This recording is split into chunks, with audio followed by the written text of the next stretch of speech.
drowned souls and shipwrecked mariners to the locker. The lost meander here. The chains that bound them to the corporeal world rust and crumble as they sink deeper and deeper into the void. Perhaps there is a chance for you. Perhaps you will escape the endless waters of purgatory and return to the realm of the living. Perhaps you might reclaim the feeble carnal existence you once loathed. Or perhaps, more likely, you are now one of the many, down among the dead.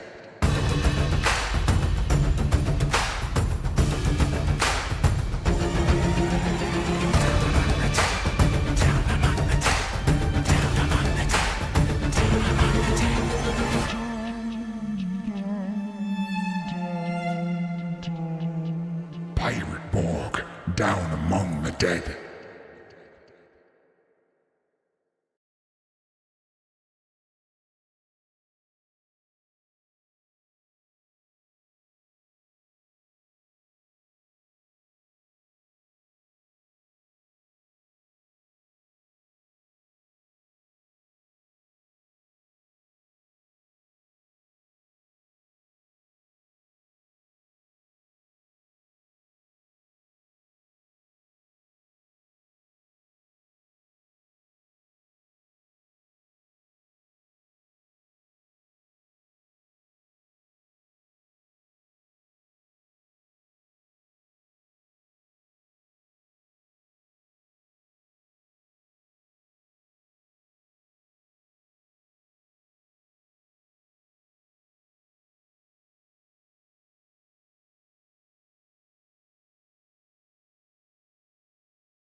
Oh, finally, I can write my custom class. Coagulant.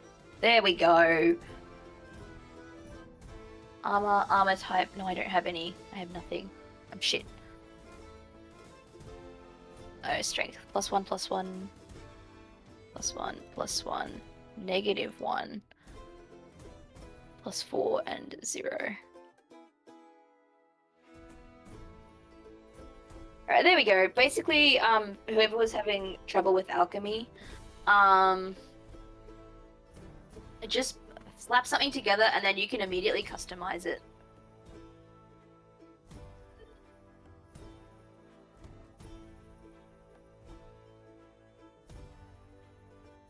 There we go. Trackers, Devil's Luck, HP.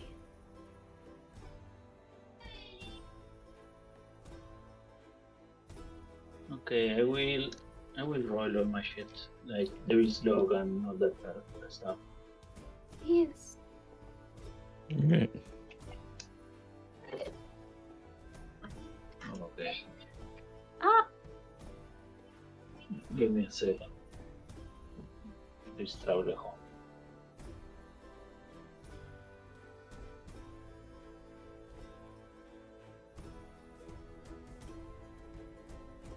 Just finishing up dinner, and then I will get up on alchemy.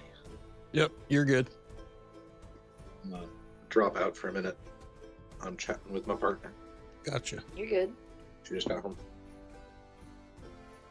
Okay, see y'all in a few. You're good.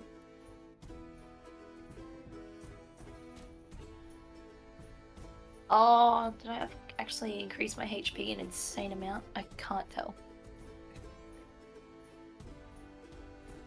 Sometimes, leveling up on HP sometimes can be brutal. Like I remember I Shark only Bait. got 7 HP. Why is my hit points 1? How do I edit that? Go into the It's Or under you the could track, trackers.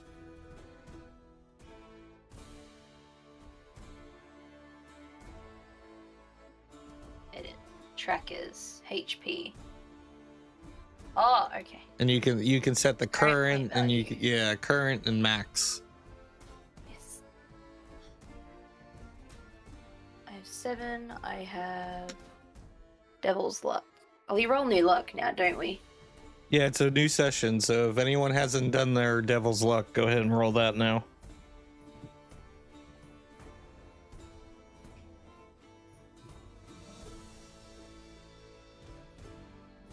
Do you have a bot in this server for rolling? I forgot.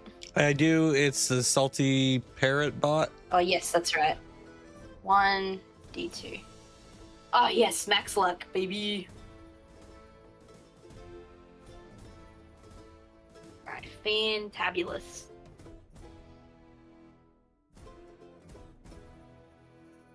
What's this bitch's last name again? Emily. hyena. Hello?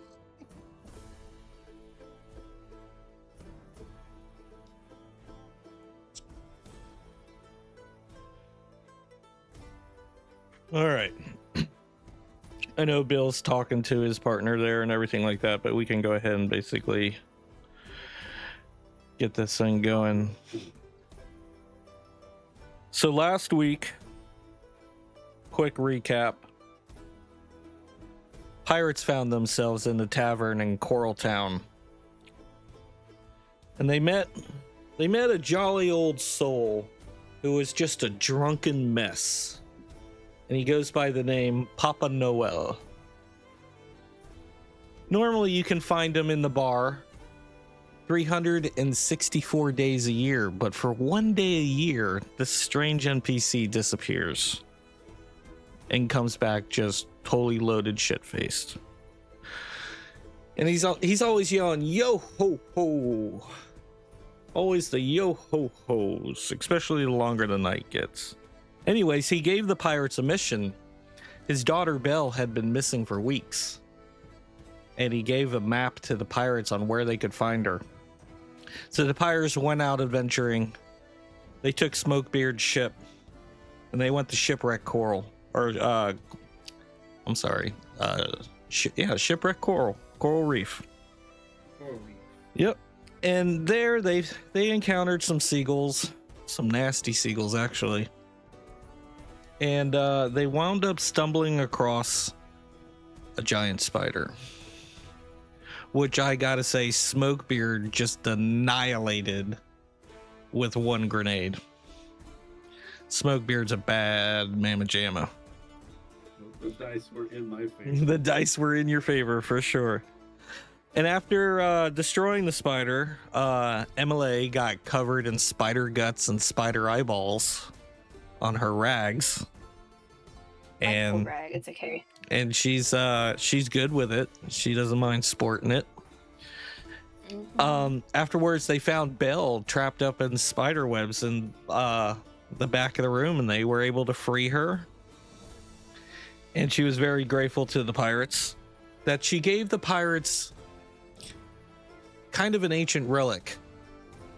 Now, the story of Belle going to the reef was she's trying to figure out what's going in the dark Caribbean. Why is the world just falling apart? And she heard of this ancient lore of this ship in a bottle. And she found the ship in the bottle, but on the bottle is an inscription in different languages that nobody recognizes. It's not French, it's not Spanish, it's not English. So there's no way of telling what the words on these bottles say. So as she gives the bottle to the pirates, she recommended to them that they take it back to Coral Town And maybe somebody in Coral Town would be able to decipher the text, be able to find out a little bit more about that bottle. So our adventure begins in Coral Town, back in the tavern. Papa Noel's extremely happy to have his daughter back, and he's going on a bender.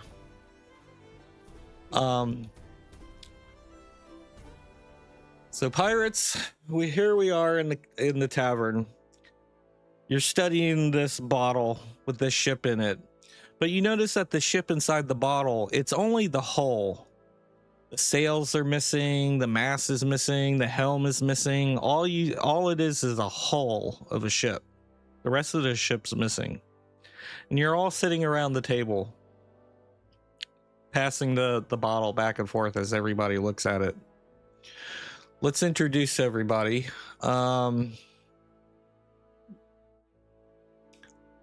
First, let's start with Emily. You were on that adventure. The bottle's in your hands right now. Describe how you feel and what's going on.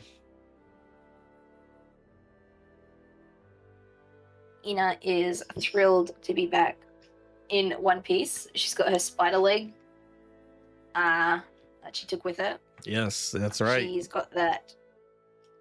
She's hoping she can fuse it to her body at some point. I'm hoping anyway. She's keeping it around because you never know when you can use a giant spider leg. Pretty tough. What do you notice? How do you feel about the ship in the bottle? What do you notice about it? It was just a hole, right? Just a hull of a She ship. thinks- Yep. Yeah, it's just a hole, and her take on it would be some poor idiot died while trying to build it, so the other pieces are lost. Gotcha. So you take that bottle and you pass it over to Smokebeard. Smokebeard holds the bottle in your hands and introduce yourself, Smokebeard, and what do you describe or what do you see with the bottle?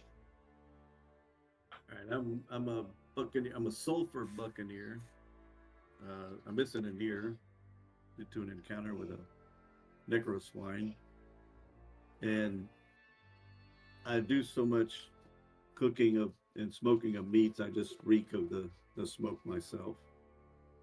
And I'm looking at the bottle, and the ship being incomplete doesn't really attract me, but I know etchings mean something. I'm trying to look at the etching and discern if I recognize anything, a symbol, a word. I know it's not any language that I would know. It's not any language. Anything just stands out over the rest of the markings on the bottle. Okay. Bill, are you back yet, or should we skip over you for a moment? Boy, I'm the doctor. The Always doctor. stitching you up. The doctor. So Smokebeard passes the bottle to the doctor. Bill, describe your character and describe what you see from the bottle. He's an unassuming short guy with, what is it? Era-appropriate glasses on. And he says, "I'll stitch you up." And takes his swig from his signature flask of whiskey.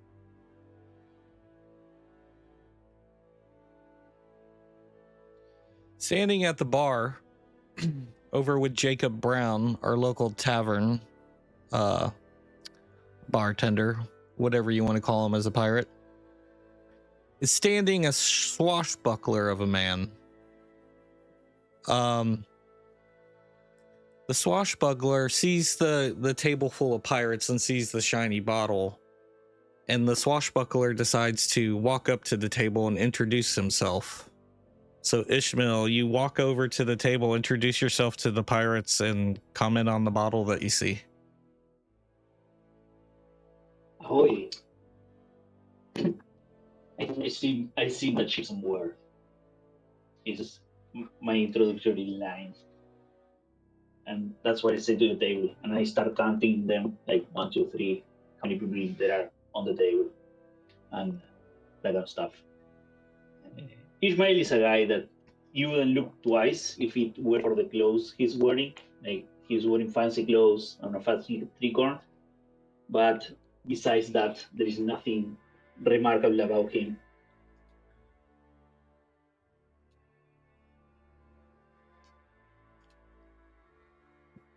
All right.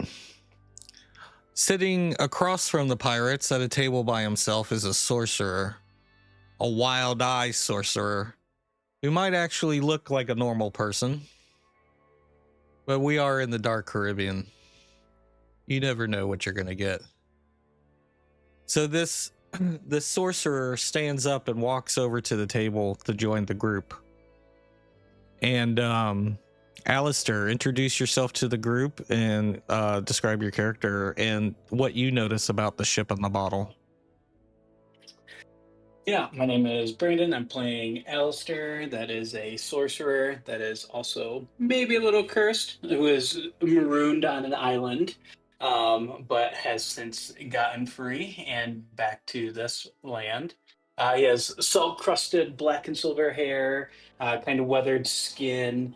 He kind of has a manic look to his face, and he has a kind of like a jacket, a coat that's buttoned up tight all the way up to his neck, and he kind of like uh, gets up from his table and kind of like falls into the chair next to you guys and sets down a human skull covered with red runes and 2 glasses of mead and an old book, and then he grabs the ship in a bottle and he looks at it and he's like, well, I don't know if I've ever seen anything like that before. And then he shows it to the skull. He's like, have you seen anything like this? He's like, no. Well, let me look. And he opens the book that he has also and flips through the book. And he's like mumbling through it, consulting different pages and stuff. And he's like, oh, I haven't seen this before, but I have seen a ship made of bones. That was right frightful. And he passes on the ship in a bottle to the next person. All right.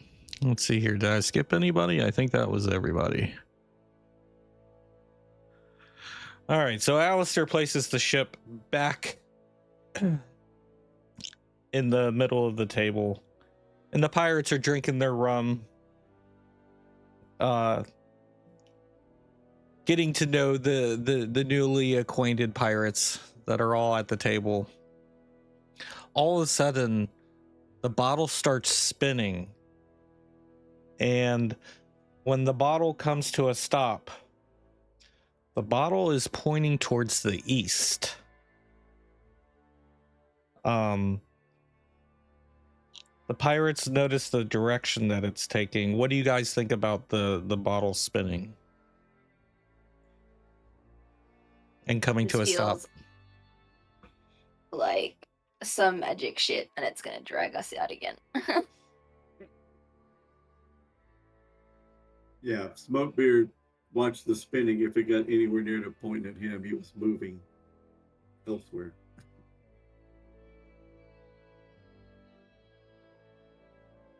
I think they might be pointing in a direction.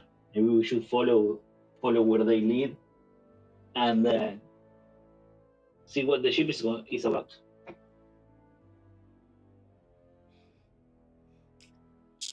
Our last voyage was to the northeast, correct? Roughly. Yeah. So if we pull up the Dark Caribbean.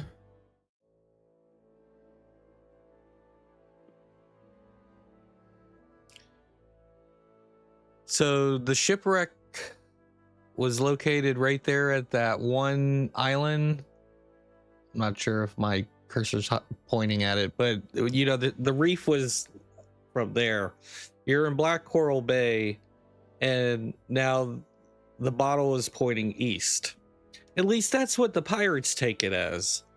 But actually, The bottle is actually pointing towards the outside of town. And there's a witch doctor that is lives outside of Coral Town. The witch doctor's name, I gotta pull out the book. She's the local witch doctor. Pirates were having issues with Skeleton Point, and this was a witch doctor that had pointed previous pirates into sending them to Skeleton Point. Here we go. The witch doctor's name is Tella Bafane. I hope I'm saying that name right. And she is east, just outside of town. So while the pirates are looking at it pointing east, just a random patron of the bar walks by, drunk as a skunk, smells horrible, hasn't bathed in forever, notices the bottle pointing east and just happens to say out loud to the pirates, "It's pointing towards the witch doctor." And then he just goes back to drinking. And the pirates look at this man and nods that he smells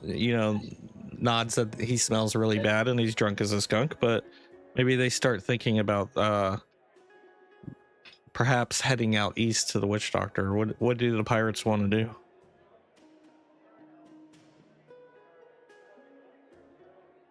Sounds good to me. Yeah, but, are you going to believe this drunkard?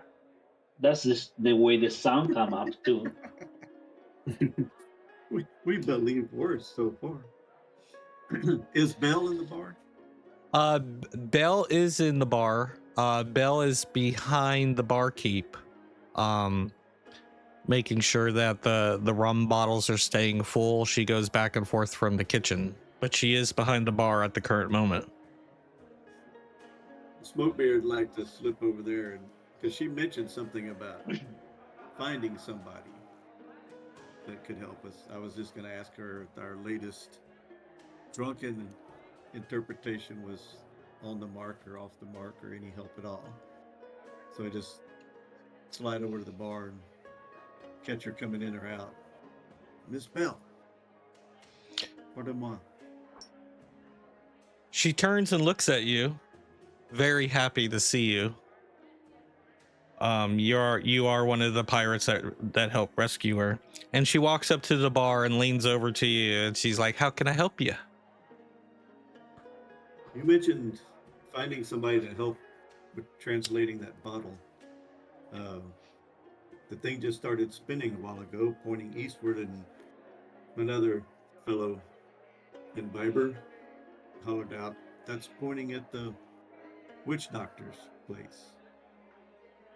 Do you have any insight of, you said you thought we needed to find somebody that could help. Do you have anybody else in town that could help with this?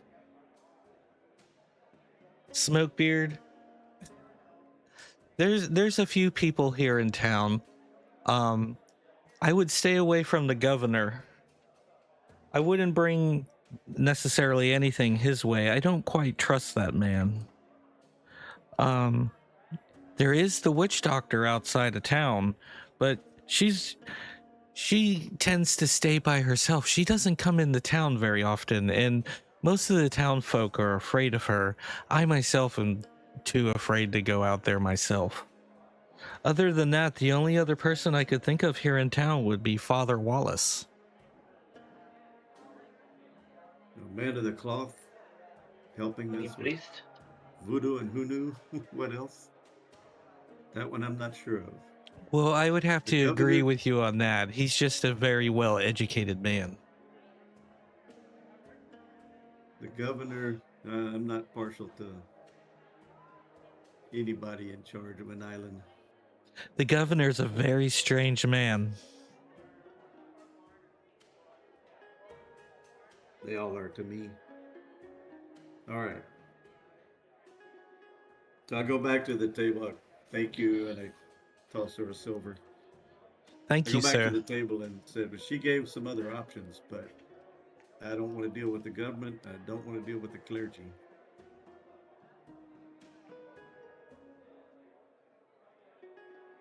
I say we follow the ship, and if the ship takes us to the witch doctor, okay, let's talk to the witch doctor. But if we go past the witch doctor and the ship does not turn back, let's keep following the ship. Aye. I'd rather deal with a witch doctor than a governor at any rate.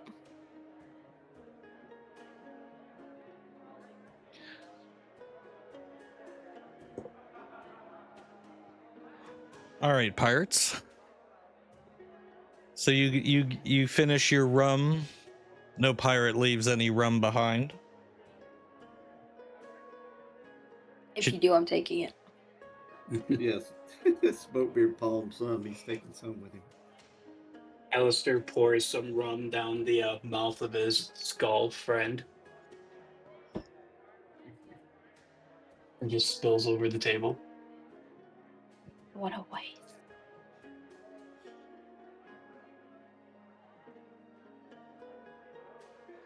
All right. So the pirates exit the tavern, and in Coral Town, let's say the tavern is let's say it's this little building off to the left that's got the door facing the docks. That's where you're going to exit from. Describe how you're traveling across town. If you're going to follow the east, just describe going through town, anything you might happen to see as you're passing through town. It is raining outside because we're in the dark Caribbean. The sun hardly ever shines.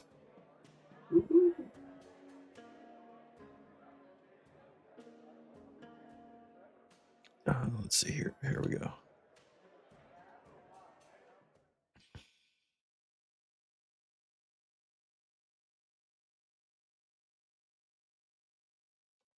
As you walk into the streets, the rain is horrible. There's people out walking the streets. It's not like a lively town like you would expect in the Caribbean. Everything's very depressing. Everybody walking around might as well be mindless zombies. They're not zombies, but they might as well be.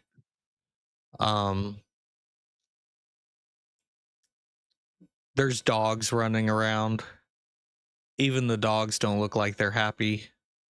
They're all scared looking, very timid. They don't want anything to do with people. Anytime anybody walks close to them, they run away. Oh. Is there anybody following us?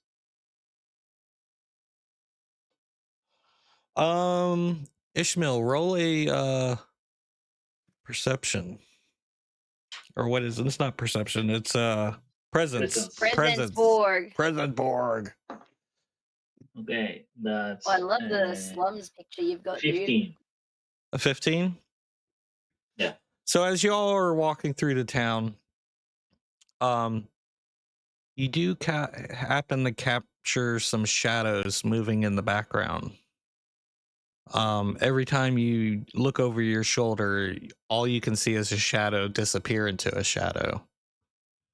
You get this really uneasy feeling, like somebody could be following you. Okay. I tell that to the party, like, hey, we're being followed. You were not that discreet with that ship in the tower. That's a pretty lousy move. What are you going to do about it? Do we Who's set an bothered to ambush? steal treasure that isn't even real treasure? People will Oh, I steal like the idea of anything. setting up your own ambush. Yeah, I was gonna say, why don't two of us in the next corner or something duck in an alley and sit in the dark till they pass by, and we can get behind them. Okay, let's do that. So as the pirate's stuck in the alley, you guys have your eyes peeled, just looking for any kind of movement. It's still raining. There's lightning. You don't hear any thunder. Just lightning in the background. And you're trying to be you're trying to hide in the shadows. And all of a sudden, you kind of feel this cold, clammy kind of presence on yourselves. Like you don't physically see anything, but something's obviously just changed. Alistair, describe what you feel like's going on.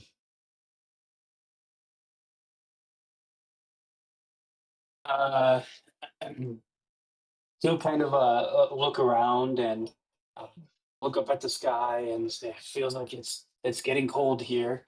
Do you sense anything?" He says to the skull, and he'll just kind of keep an eye out and be aware of, I don't know, see if there's if he can sense any weird eldritch magical stuff around. Go ahead and give me a presence check. Okay.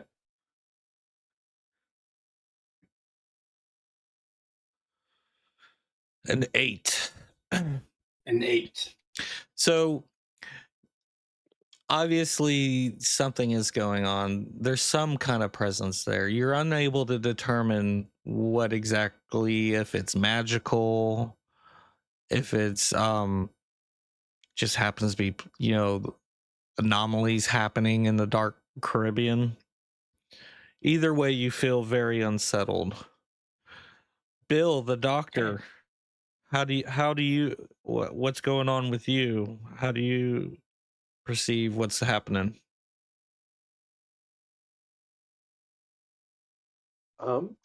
My character Tom says, "I've got a bad feeling about this," and then some spooky tentacle shadows get projected onto the wall behind me in kind of a Lovecraftian fashion. I mean, we're in the presence of an eldritch evil or cosmic horror. Okay. Ishmael, do you have any insight on what you're feeling right now with the cold, clammy feeling that's surrounding you all? And that's just the wind. The eldritch thing you mentioned is just hush wash. Don't go with that nonsense here. It's just the wind. All of a sudden, no, continue. Go ahead. No, and I'm trying. I try to to look certain about like putting some bravado out, but I'm not really sure. I like your attitude, kid. You didn't make it far around here.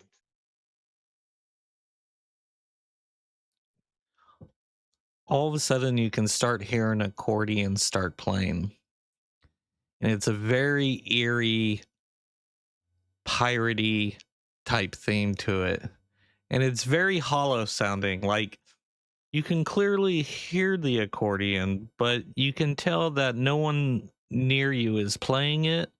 Perhaps it's in your head. But as you hear this accordion playing, you hear this whisper of beware, beware. And that's all that you hear. And the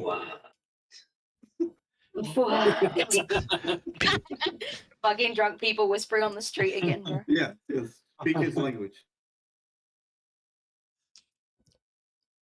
And as you hear the voice, the whispers, the accordion music starts to fade away, and the feeling of being clammy and cold and eerie feeling fades with the music.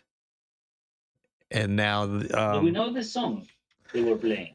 So the song is not a normal shanty or anything like that you've heard before.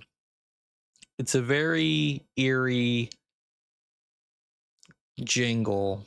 Could it be the violin riff from Young Frankenstein, but No, on accordion? no, I know what Jingle you're bells? referring to. But no, it's nothing familiar to you. Okay.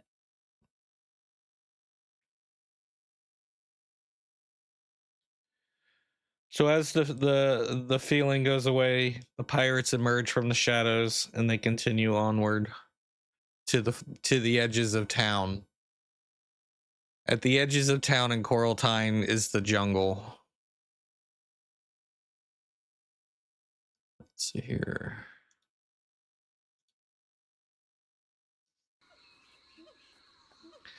As you're leaving town and starting to enter the jungle, it's about midnight now. There is a full moon, but you wouldn't know it because of the clouds and storms happening. You can tell that the moon is out. You just don't happen to know that it's full or anything like that. And you start making your way into the jungle.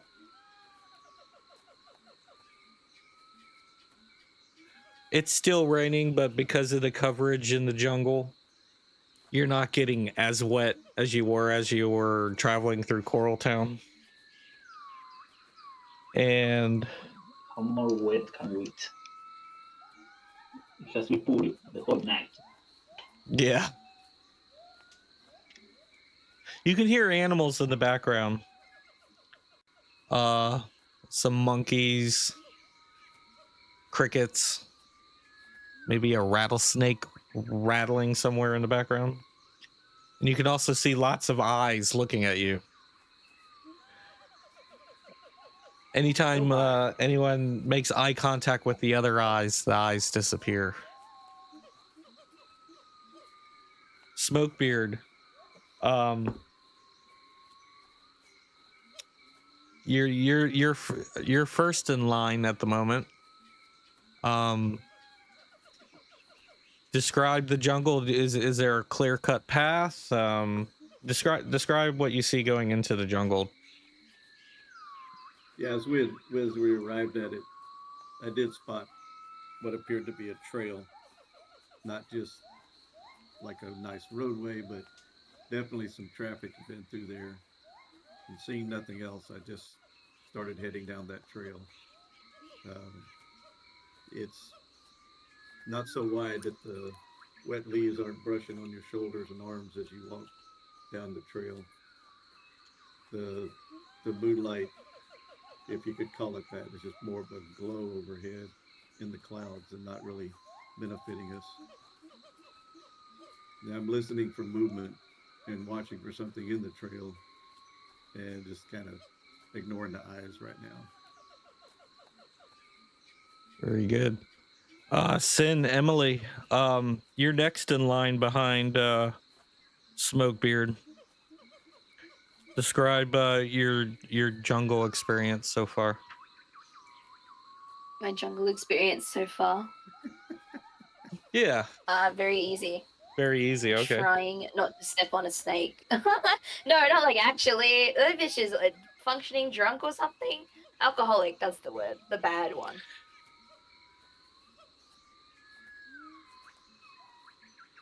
And she already smells, so I can't imagine anything exactly would want.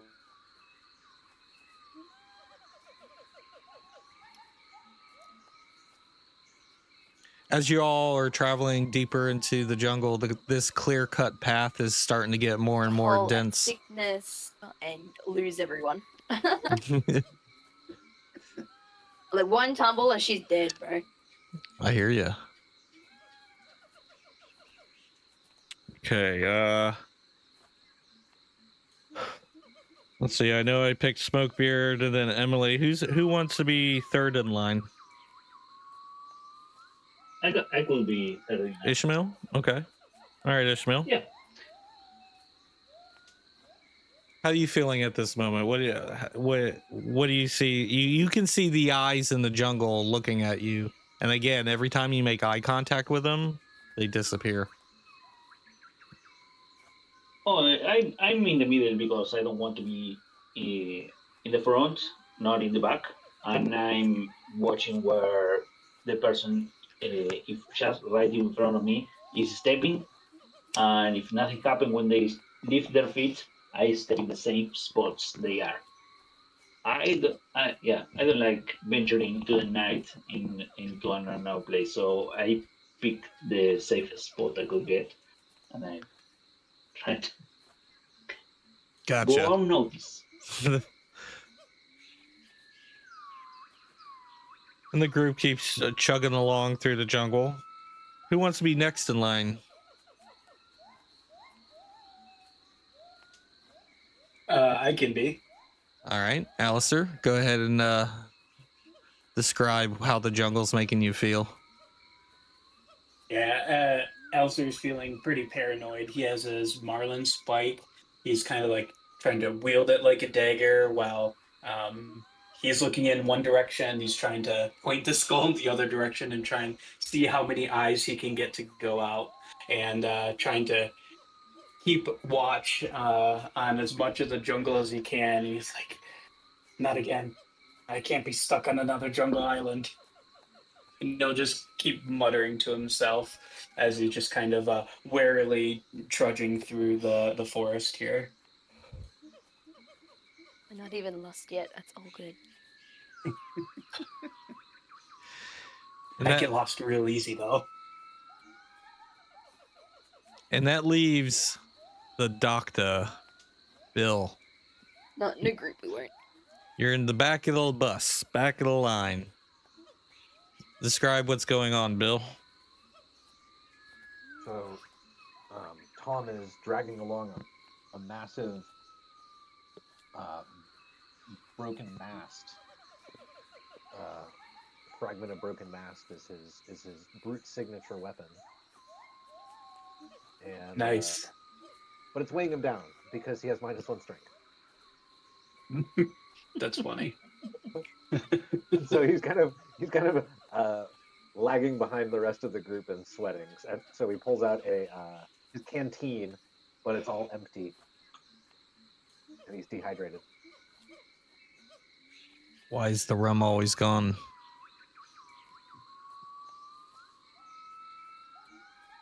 You should have drank some more, my friend.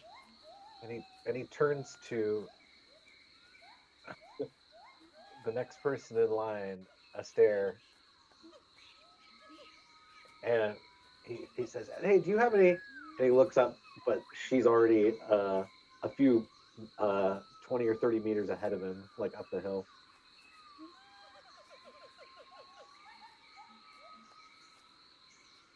So Yeah, Alistair, he's just trudging up through the forest and looks back. He's like, "Hey, yeah, you're coming. You shouldn't be separated from the group at all. Hey, guys, slow down." Oh, and he kind of starts running up the hill and panting.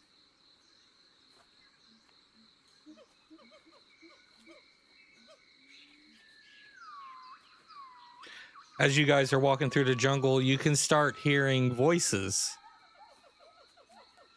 And they're coming from random directions. They seem like they might be having a conversation with each other. You'll hear one voice to your right. You'll hear another voice to your left. And then the voices will automatically trade places. And the voices, you can't really make out what they're saying. Like, you can tell there's talking, but you can't really make out what they're saying. You speak Dark American? Dark American. What?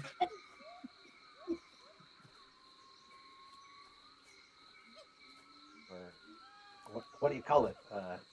Yucatanese? No telling in each of these islands. Dark Mazan? If it's anywhere near Acadian or Creole, I might be able to help. Who's carrying the ship in the bottle?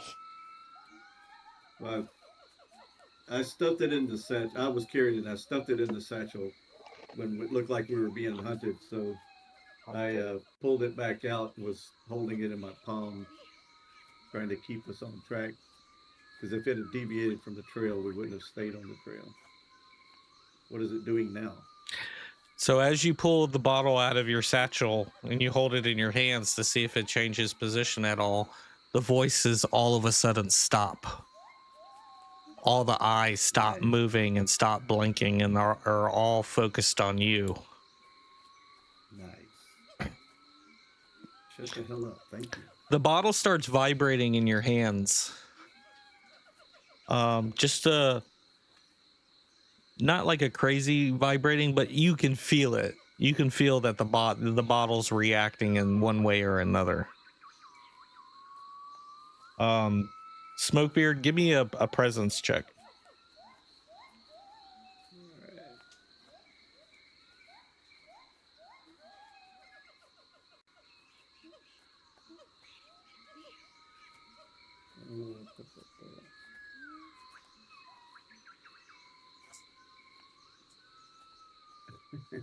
Nice. An 8. So again, you notice that the bottle's vibrating. You're kind of holding the bottle to see if it's like a compass, if it's gonna, like, if you deviate out of the way, if it's gonna change, spin in your hands and maybe change directions, but it doesn't. Okay. It just continues to vibrate a little bit, and like I said, is the vibrating getting worse or more louder? it's very subtle. It's just enough for you to notice that the bottle is reacting. Okay, so at that point, it doesn't want it to react in my hand, so I set it down in the middle of the trail, aimed at what it was aimed at when I was holding it, and kind of take a step back. So as the group takes a step back, the bottles, you can see the bottle. Like I said, it's a full moon, but there's just enough light in the forest to where you can see the bottle on the ground, but the bottle's not emitting any kind of glowing or anything like that. All of a sudden you hear a sound coming from the bushes to the right of you and to the left of you. It sounds like something is starting to emerge from the path. Let's see here. You notice that there's 3 sets of red glowing eyes that are coming your way. And the only sound they're making is the sounds of leaves. Like as they're stepping on. I pull out my musket, point at the bottle and the ship, and say, "Easy there, my friend. That's close enough." Calm yourself down. All of a sudden, that cold, clammy feeling comes back on all of y'all. The same feeling that you experienced when you were in Coral Town hiding in the shadows. But this time you don't hear any accordion playing. But you start hearing the whispers again. Beware, pirates. Beware, pirates.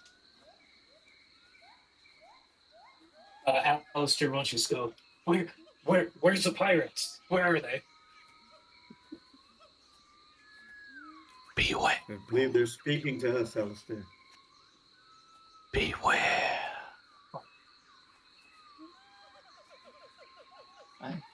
I don't get what they are saying with so much whispering. I don't know if they are saying beware of the pirates, or beware pirates, or we are pirates. I think we should move along. It's a very sumptuous voice. Smokebeard's like, yeah, okay, I got it. I'm painfully aware. We're in a swamp. Stop repeating that. It's useless. Alistair gets indignant. He's like, I ain't no pirate.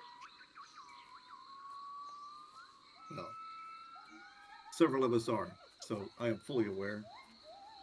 No worries.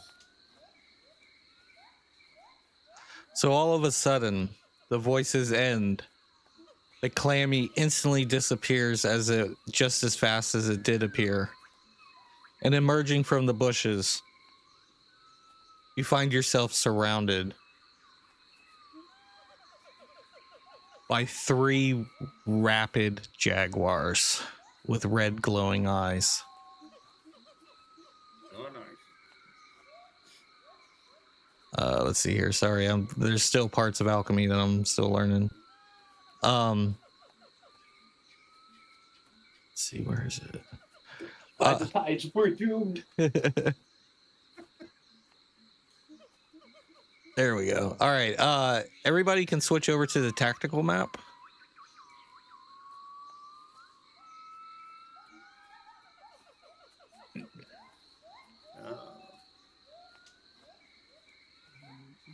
Here we can see. Do that. Tactical. Oh, the Oh. little map.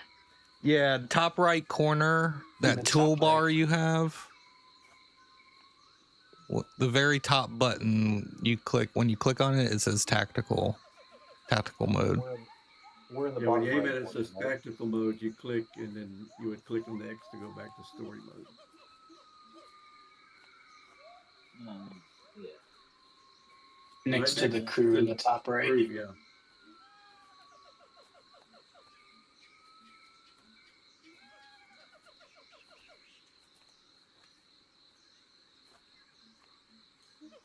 Ooh, Sin's got a big ol' token. Did I? I wasn't sure what size it was supposed to be. Yeah. Oh my god, it's huge. 1 by 1. Hang on, I can fix it. You can edit, and it'll pop right back down. Or stay Edit. large. We may need you. But I'm not big. Yeah. Stomp on the Jaguars. I had one character get giant. It was not her. Everybody should be able to move their own token, I believe, if you want to.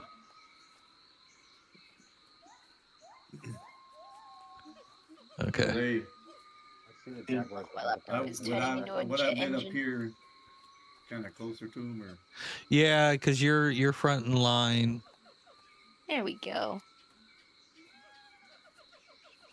Do do do do.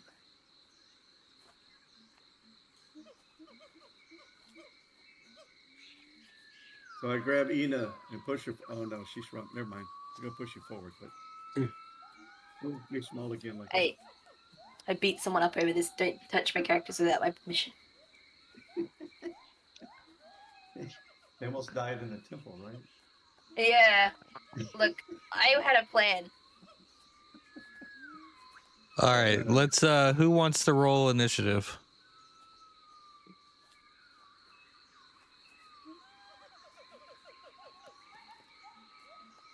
Don't all jump at once. Are we doing individual initiative, or how does this work? Well, since we're formed in a line, as far as initiative goes, we're gonna go in the order that everybody's marching in. Okay. We're gonna roll initiative to determine if who's gonna be going first. Okay, I stepped up, but then I rolled a 3. Okay, so roll 3. So I said, "Here," I said, "Nice kitty." Ah! So these jaguars, they're vicious looking. They're hissing at you.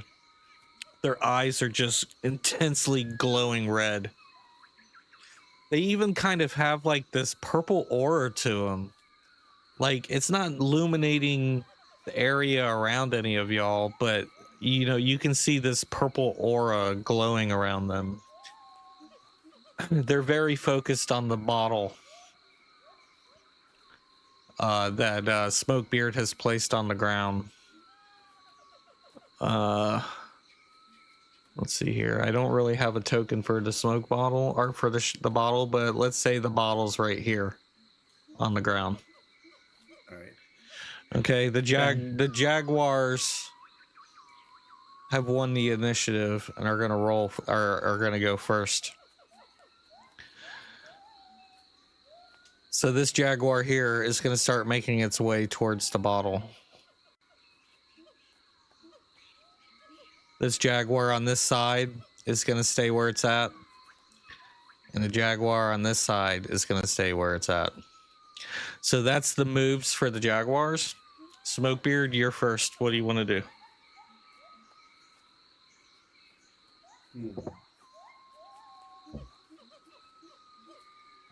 Do you want to rescue the? Do you want to, make sure that you guys keep the bottle, or do you guys want to give up the bottle to the jaguars? No, I don't know who they are. Yeah. I'll pull out. Well, I have my musket. I have my musket in hand, ready, and I'll just kind of ease up there with the other hand, crouch down, and try to grab the bottle and retrieve it. If one of them moves toward me, I will fire.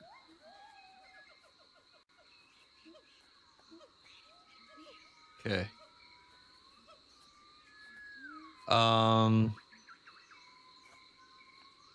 So as you go down to reach for the bottle, the jaguar jumps on top of the bottle and starts hissing at you really bad. The other jaguars are all growling and hissing as well. But now this particular jaguar is standing on top of the bottle. All right, so I'll stand back up, holding my ground, and now the musket's just leveled at his face, but it didn't attack me, so I'm not firing. Okay. Smokebeard, what about your meats? You got any signature jerky left? Plenty. I ate mine. So I fish into my satchel for some fish jerky, and I'll throw 3 pieces toward each of the jaguars. That's my action. Gotcha.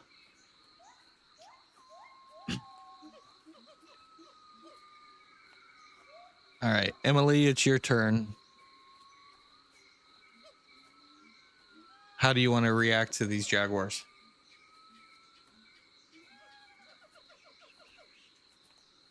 They're going for the bottle, but they haven't attacked yet. No, they haven't attacked. Like I said, the one jaguar is standing over the bottle, and the other 2 jaguars are on either side of y'all. They're all hissing. They're all growling like a big cat would. No one has anything usable to distract them, maybe? Well, I thought maybe the fish jerky Yeah, would get I their have- attention. They look hungry. Oh, they always look I have a hungry. They're wild musket. animals. Maybe Musket. a lead ball between their eyes will distract them. So they're standing over the bottle. Who chucked the bottle at them? Smokebeard had placed the bottle on the ground because it was vibrating. Can I try? And this is so stupid, but can I try and get the bottle over to me with my my suture needle? I know it's not a grappling hook. It would be Sell like me a on crazy it. shot. Sell me on it. Describe what happens. Sell you on it. Okay, so the suture needle is on a line. I have no reason to believe I can't basically turn it into a lasso and like throw it, but I'd have to like get into the jaguar, so it'd have to be like a side shot kind of vibe. Okay. And then I could get the bottle hooked on the loop of it, and then I could drag it over, and worst case scenario, even if I do get it and they want the bottle, I get to play with the cat. You get to play with the cat. So go ahead Exactly. Bottle on a string. Go ahead and give Well, me. Go ahead, Smokebeard. As she's prepping to do that, I'm like, I'm going to get out of your way. Good luck. Okay, so go ahead and give me a presence check. The DR is going to be a little bit harder though. It's going to be a 16. Okay. I just got a 9, so don't even 9. fucking worry about it. Okay, so you throw your needle and thread, and it just misses the bottle altogether. Oh, well, maybe I can use the string that's over there now to play with the kitty. But now, because you've done that, the cat has picked up the bottle in its mouth. Hey, Bad kitty. Ishmael, it's your turn. I shoot the cat in the face. Yeah, there you go. All right. Go ahead and Above the roll. bottle. And you hit the cat. Roll for damage. Wow. Yay. Okay, damage is 2d6. I will roll here. That's easy for me. That's a 7. 7. All right, so let's see here.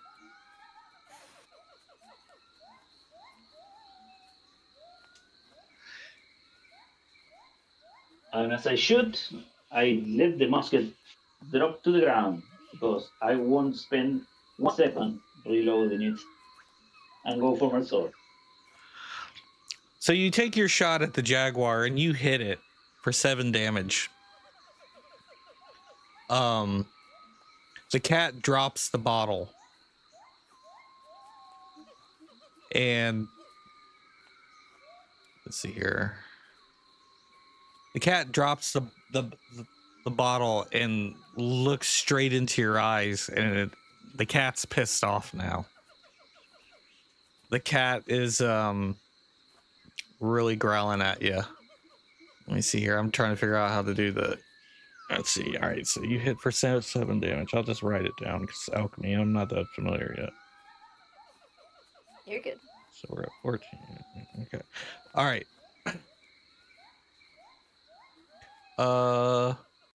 Alistair, you see that Ishmael just shoots this cat in the face.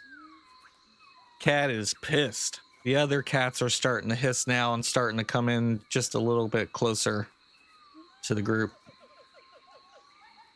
Alistair, what do you do? Alistair will step out of line here, and he'll yell at the jaguars, back to the jungle, you fanged faces, or I'll bind your soul to the wind and let the jungle howl with your screams. And he'll try and cast his spell that he has called Deadhead. Okay. I summon a flying ghostly skull, and it deals damage to him. So I'll try and hit. Let's see here. Deadhead. Okay, so you need to test spirit. Okay.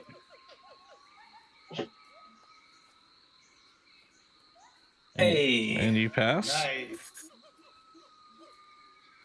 And let's see, deal damage to one target, dissipates after. Let's see here. Okay, so I think it's 2d4 if I read that right. yep. Which jaguar are you gonna? The center one that was probably The pissed off one. picking up the pissed off one. Okay. All right, go ahead and roll your damage. Now, I'm not that familiar. A 3. Okay. That with the sorcerer, so you can cast Deadhead and attack in the same action. I believe you can. I'm not that familiar with sorcerer. We'll do it though. Okay. Okay. All right. So 3 damage. You take 3 damage. Usually it's something that you have to cast as its own action, but you could also summon it and have it hang out for a while before you like unleash it on people. Okay. So I did see that it does like hang around for a minute, so the I don't fight know. was forecasted, so you could have summoned it before we got into the fight, and then Okay. unleashed it at the same turn you attack. Okay. Forgive me. This is my first time No, you're really playing good. And Borg and a sorcerer. So I'm still kind of new at the whole harbor mastering, so there's things that I just don't know off the top of my head. But we'll play what's fun, that's what matters. So That's what this is about. Yes. okay, all right. So as your floating skull causes 3 damage to the jaguar is just getting even more pissed, and the purple aura around this particular jaguar is just starting to intensify now. The more angrier this jaguar gets, it is just hissing. It's like clawing. It's still standing over the bottle. The bottle's no longer in the jaguar's mouth, but the jaguar is still standing over the bottle. Bill, the doctor. Describe what you want to do.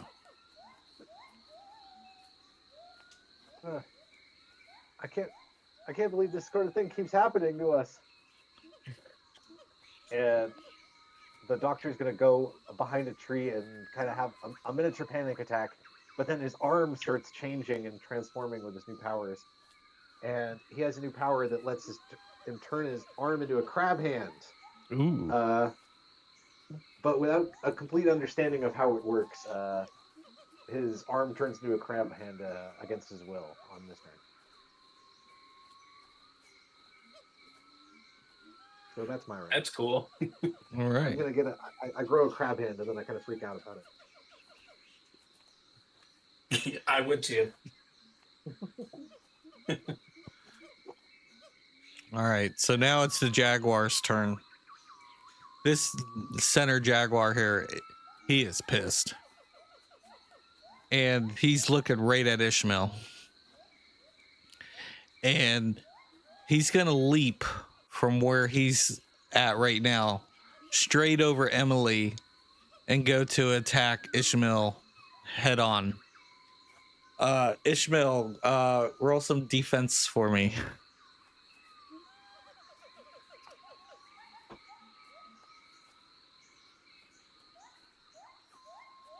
A 6. So as the jaguar leaps over Emily,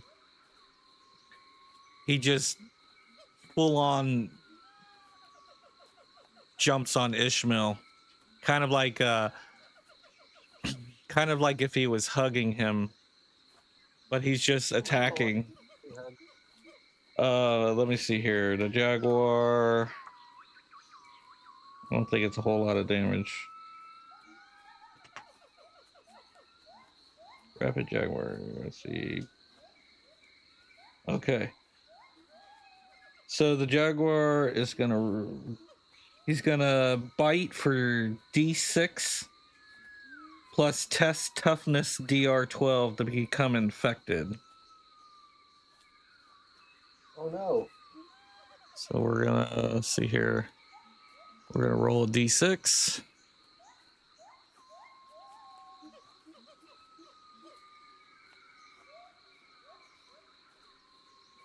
Nice.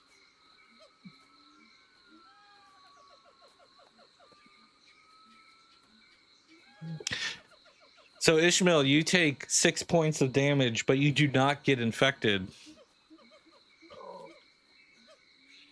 And even though you take 6 points of damage, the cat doesn't break the skin. He barely messes up your fancy clothes. Okay. As he's attacking me, I will say, grab the fucking bottle.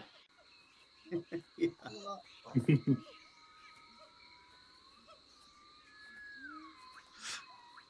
Is anybody going to try and grab the bottle? Yeah, that was my I'll do intent, it. but I didn't know if I had played it.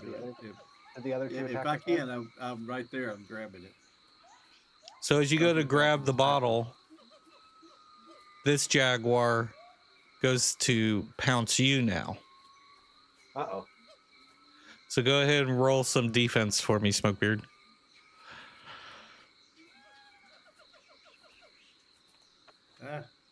Go.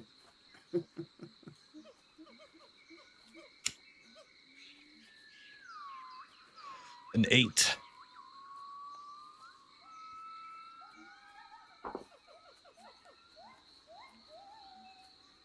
So as the jaguar jumps and leaps on you, it grabs a hold of you and bites right into you.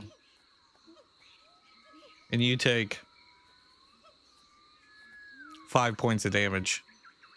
Go ahead and roll toughness to see if you get infected.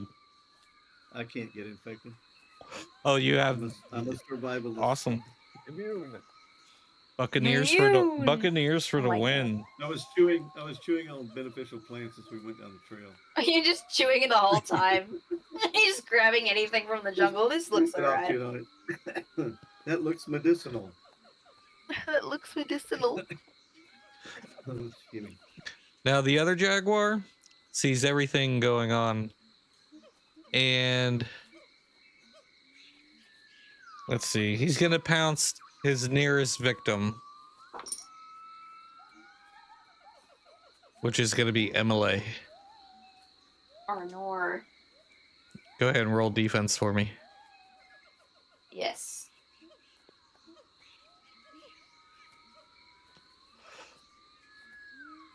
What do I need to... No, I don't need to modify it. I just need to roll it. Oh, that's a fumble. Oh, bro. No, Ina. I kind of want to see it play out. All right, so that's double That's damage. okay. I have luck, so I can... Sorry? Yeah. Well, do you want to use your luck or to nullify the fumble? I could.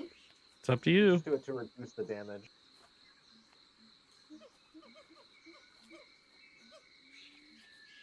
Bro, I can't believe I fumbled. Yeah, I'll use one of my lucks. I'll have one left. All right, and what are you going to use it to nullify, or you want to roll again, or? I'll roll again. I'll see. Worst case, I fail again. You know. Oh, bro, look at that. A 5. Look, didn't fumble. All right. All good. So you're gonna take. Let's see here.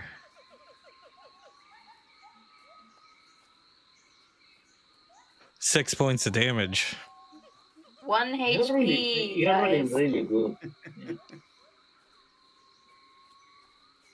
As I put the bottle back in my satchel and getting gnawed by the jaguar, I grab another piece of smoked fish and hand it to you. Eat quick. My fish. All right, Pirate's turn. Smokebeard, you're up first. What do you want to do? All right.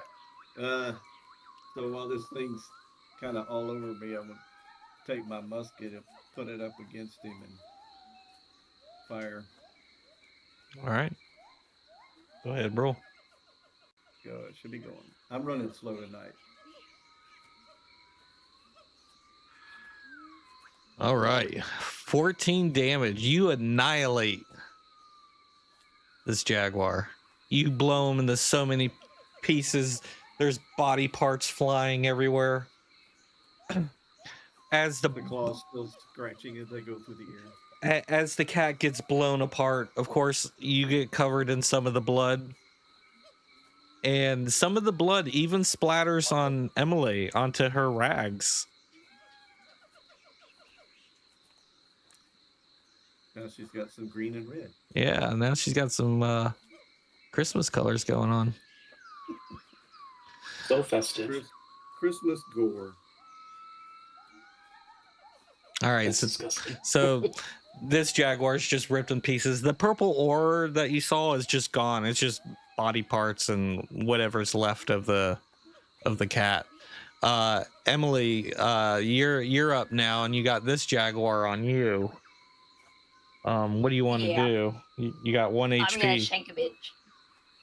Oh, I should eat. Hey, yeah, let me eat that fish. Hang on. How much does the fish restore? It's D4 hit points. Okay, immediately. okay. I don't know how to do a basic roll in alchemy.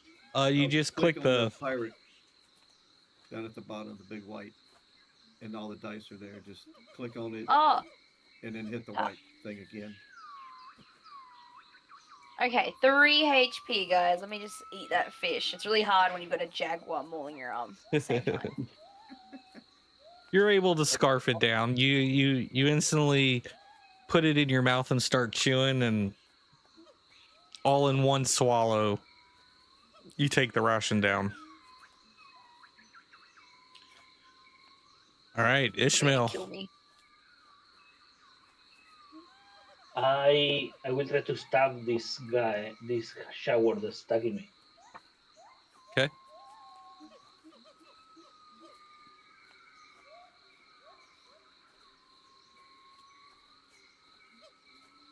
Nice. As you're trying to stab this jaguar is just its claws are just swinging at you, and you can't land the stab. That's it.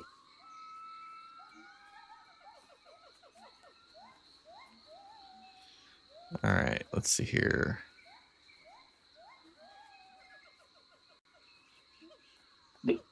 The 15 does not hit. Hold on. I'm sorry. No, it does hit. I'm sorry. What did I saw? Okay. I So I will use go my ahead. Devil's Lock to deal max damage. That's 8. 8 damage. I don't know why I saw something different. I didn't see that 15 before. Maybe it was lagging or something. So you kill off this jaguar. You stab it right in the. Describe how you finish it. Oh, I guess the guy is jump over me and is biting me, and I managed to get my cutlass in between us and kind of in the melee, kind of stab him in the face In the face. or in the neck, in the neck through the head, yeah, something like that. All right. The jaguar just goes limp. The purple ore disappears from the jaguar, and the jaguar just falls to your feet. And your cutlass is covered in blood.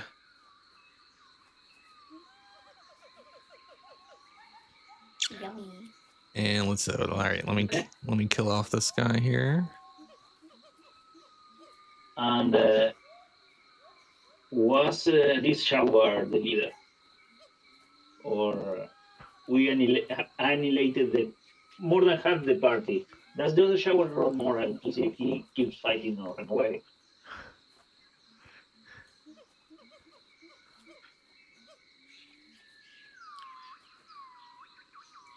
Alistair,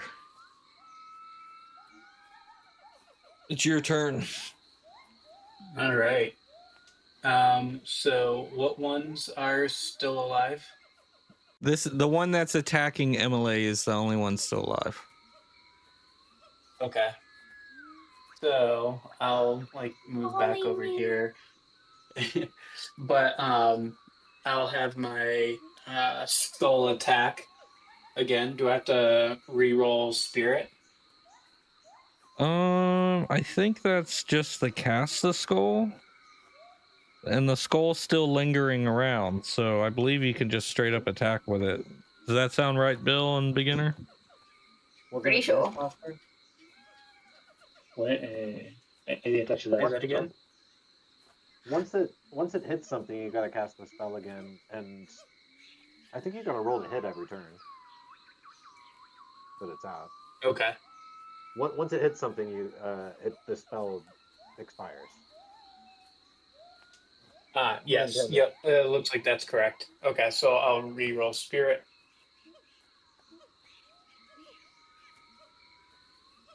For a 12. That passes. All right. And then can I use my Devil's Luck to do max damage? Sure. Or can't you do that with spells? No, you can do max damage. Okay. So then that'd be 8 points of damage. 8 points of damage. Okay.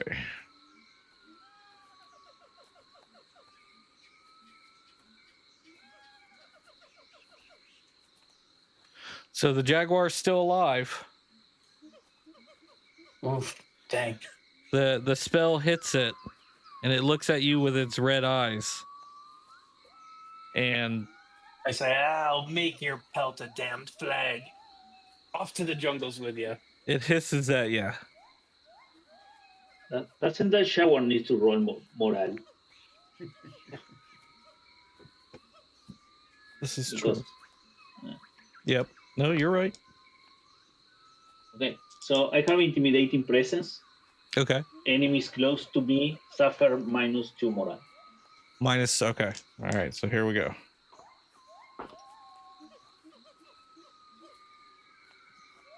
All right. So it passes. This jaguar here, this jaguar here. The other two jaguars are dead, and this jaguar's starting to realize that it might be a little outnumbered. So the jaguar, instead of running away, the jaguar surrenders and kind of lays down on the ground in a prone in a prone position and just subdues. There you go, Ina. Kitty, There's your kitty. pet. The purple aura is very faint, and the red eyes aren't as intense as they were before. They're still glowing red, but they're not as intense. The cat is completely subdued. The I cat need is a the magic cat. man to identify my cat's sickness. The cat is subdued. Give it some belly scratches. Kitty, kitty. And I have some fish to give it. Yeah, I picked up the 3 I threw on the ground and brought them over since they didn't eat them or pay any attention to them. So you can try to feed this one with that. You got Good, 3 good. pieces for the cat. All right. I raise an angry crab pincher, but Emily is able to stop me. Don't touch my cat. Oh, I've got a weird crab hand. I don't mind, but don't touch my cat with it. We're gonna discover if Jaguar likes crab. We just share a knowing look about how I have a new crab on. No dialogue. No dialogue. No dialogue. So the cat is subdued, but the cat isn't necessarily your friend yet. I know. What do you want to do to the cat? What are your intentions with this cat? Yeah, what are Well, your you said intentions the with the cat? Is like the aura is like. It's still My visible. intention- It's just very, very dim. Yeah, my intent was to see like a magic man do a thing. I think a magic man identify my cat's sickness. One of you. The doctor or the sorcerer. Yeah, yeah. What ails this cat? What ails my cat? Besides our attacks. Yeah. I want to offer it fish while I ask that though. So you're gonna offer it something to eat? Yes. Go ahead and give me a I'm presence check. getting my needle back. My presence is a -1. I'm begging you, bro. I got a 7. A Bro, 7. this dice roller hates me. So you offer the jaguar the fish, the snack, and the jaguar doesn't accept it. Oh, I'm gonna eat it then. And Smoke Beard is highly offended. I'm gonna eat it then. My smoked meats are good for everyone and everything. Damn. There we go.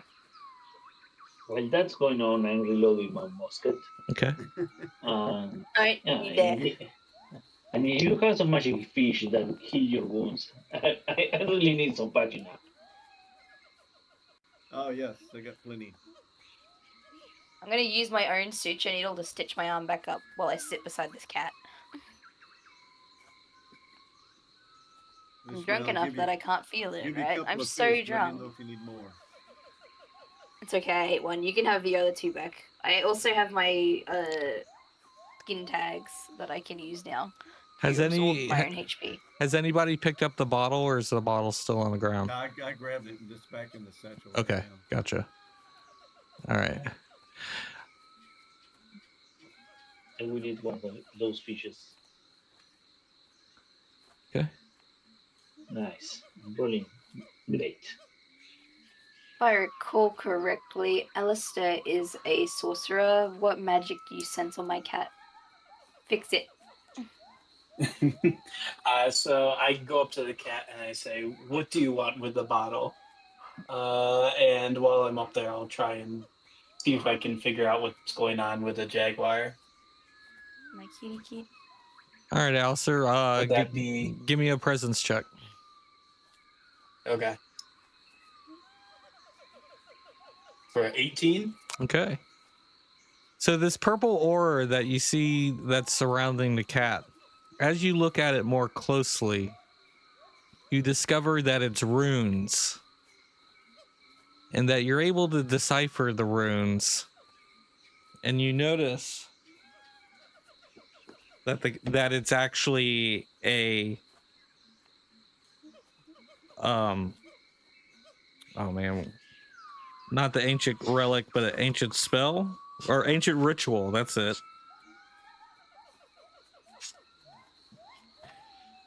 And the ancient ritual that's on the cat is, let's see here.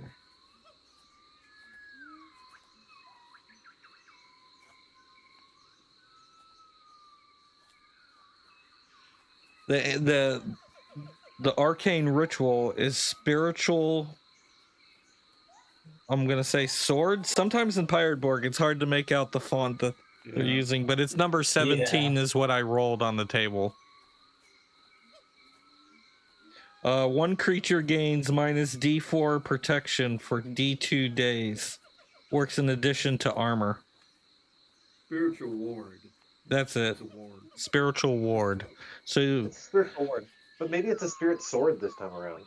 Nah. that it looks like sword when you look at it, but you know my eyes aren't the greatest. SWARD, sword. Yes, it is a sword.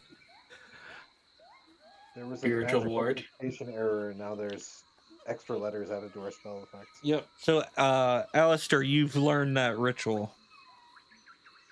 Oh, sweet. You can add it to your spell book.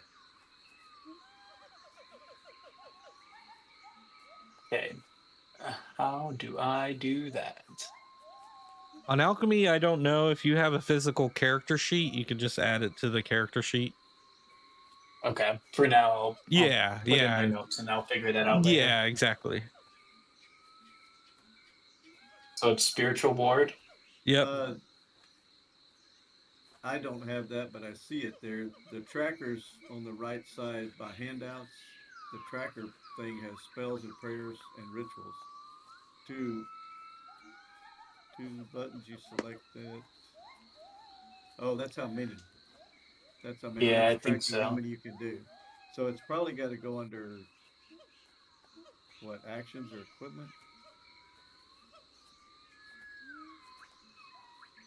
Okay. No, it's I'll not. look I that up. haven't had anybody set spells or needed that, so I don't know. It's going to go under actions or equipment where you can use it somehow. Spirit sword would be dope, although I'm not sure. I feel like a deadhead kind of does that already.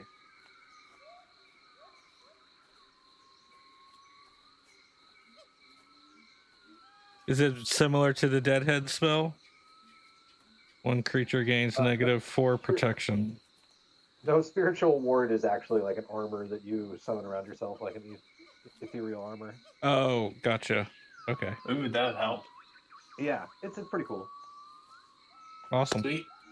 Okay. I'll look that up. I am thinking that the homebrew spirit swords would be cool too. I'm trying to think of what it could actually do though. So the cat's still there. Yeah, I'll tell. Is it Ina? Is that how you pronounce their first name? Ina. Yeah. Ina. Whatever you want to say. I'll say this jaguar appears to be marked with runes to guard oneself. It's like a sacred ritual. Must be like a protector of the jungle or something. But now I know the spell. Can you undo it then? I do not believe I can, lest we smite this beast.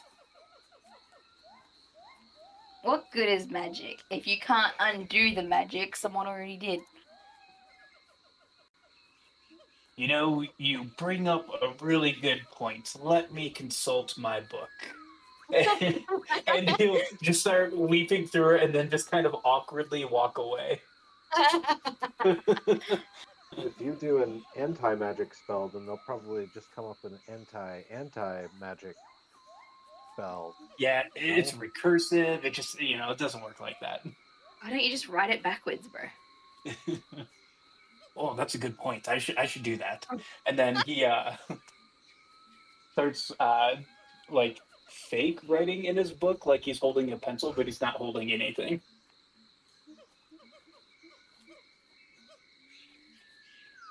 Can we look at the rest of the jaguars? Sure. Do we notice anything else about them? So one of them was just completely obliterated apart. So there's body parts everywhere. The only body parts that you can make out are perhaps the claws, the torso, the head. Everything else is just unrecognizable flesh laying on the ground, splattered against the trees, sliding down the tree. But the other jaguar is searchable. Although the purple aura on the dead jaguar is gone now, so you wouldn't be able to see any runes or anything like that on it, but the jaguar is searchable. Okay. I'll say the magic appears to be gone in this one, but let's take a look. And he'll just kind of like look at the jaguar and see if there's any oddness or anything on it. Okay. Roll me a D100.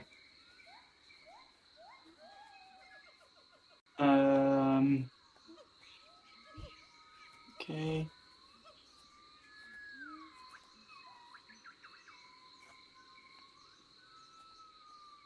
$87. 87. All right, and roll me a D8. Okay.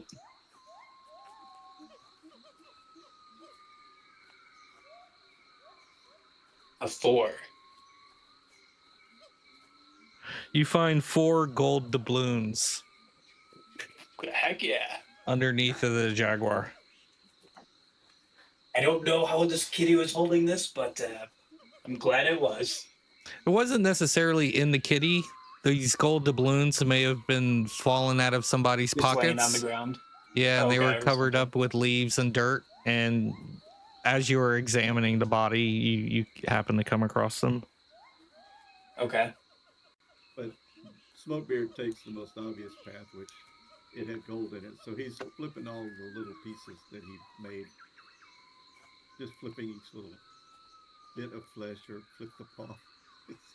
Waiting for gold to pop out of the body parts. You don't find any gold on the No. ground, but you at one of the jaguar's paws, you notice has a slight purple glow to it. Oh, I was gonna ask about a paw. So it's like one of the claws is glowing purple. Yeah, like very faintly, like you could barely, like with the moon kind of lightening up behind the clouds, you can kind of see it, but like if it was pitch black, you would be able to see it, but it's barely visible. Okay, so Oh my god, I have. Edith, This is such a Edith's dumb idea. my magic person, so I turn to her and say, "What do you make?" I'm not magical.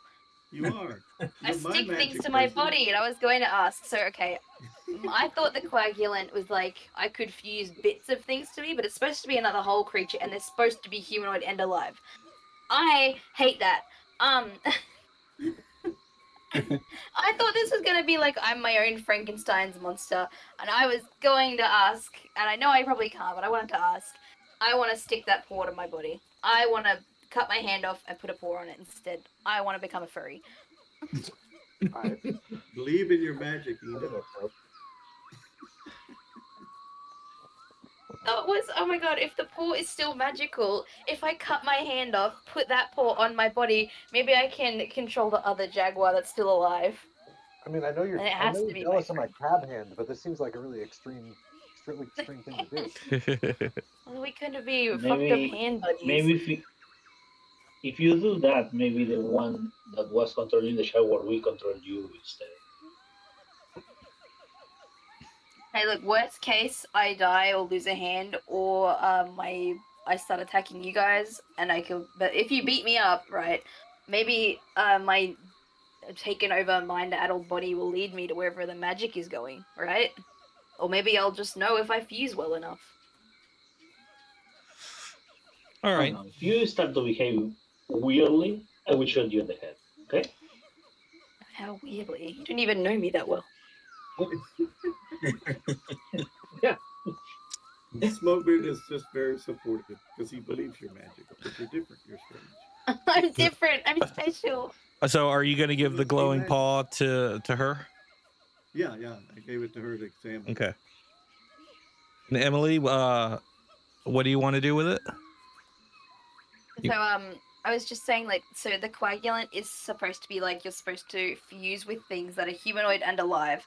And I said I hate that. I had interpreted it as a living Frankenstein's monster, and I was hoping I could cut my hand off and put the jaguar paw on my hand instead. So let's play it this way. All right, since the jaguar's paw still has a glow to it, maybe we can consider that some form of life. Mm-hmm. So I'll allow you to try and attach it to your body. Yippee! Assimilate it into my own hand. I get Wolverine claws. No, Okay. there could be some consequences to this. So That's okay. Slide your hand up inside the paw. describe Yeah, what you like a want to do glove. with the paw. I'm assuming the paw would be, if it's technically alive. So it says that you can fuse your body with another creature, becoming as one. The target must be of a similar size to you and both humanoid and alive. If unwilling, they may make a DR14 toughness test to avoid the fusion. So it seems more like I don't have to try and roll for it kind of vibe. Okay. But I'm willing to if you would prefer I do. So just because we're kind Yes, of Mom? changing stuff right now, go ahead and give me a presence check. Presence Borg.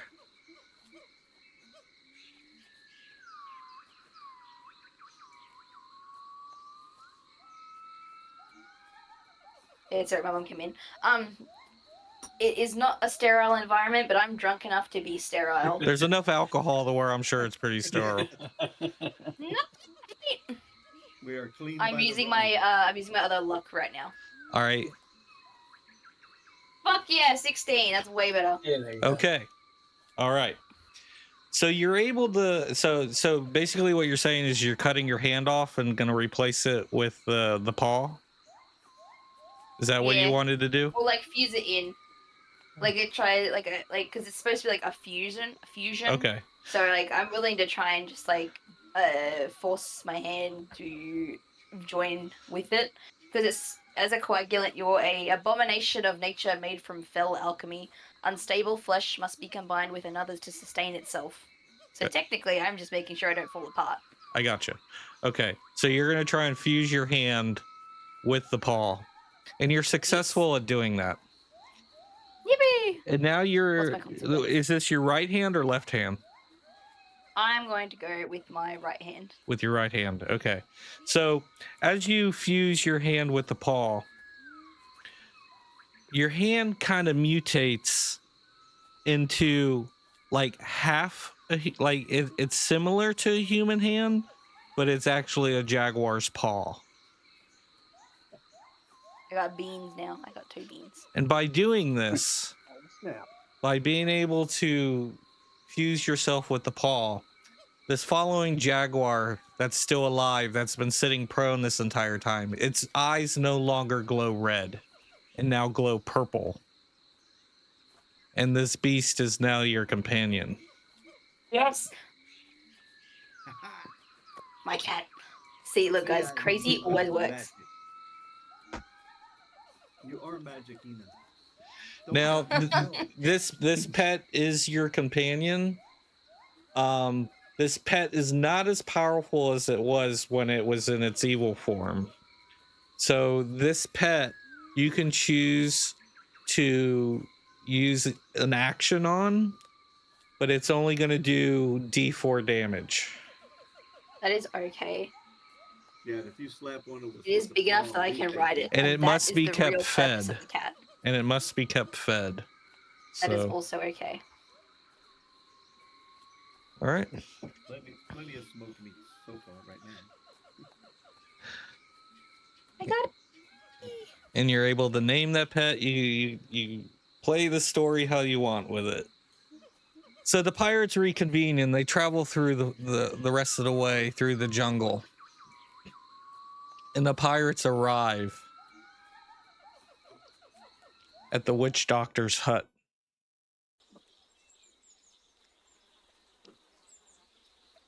And as you approach this hut, you come up to the front door, and the front door is closed on this dwelling. What do you guys want to do? Is the light on inside? Yeah. Yes, you can tell somebody's home. Let's knock on the door. I knock on the door. Yeah. Hello. And as Ishmael goes to knock on the door flings open on its own. Perfect. A divinator. And you hear a voice that says, "Come in, pirates. Come into my cottage here in the swamps. I've been expecting you."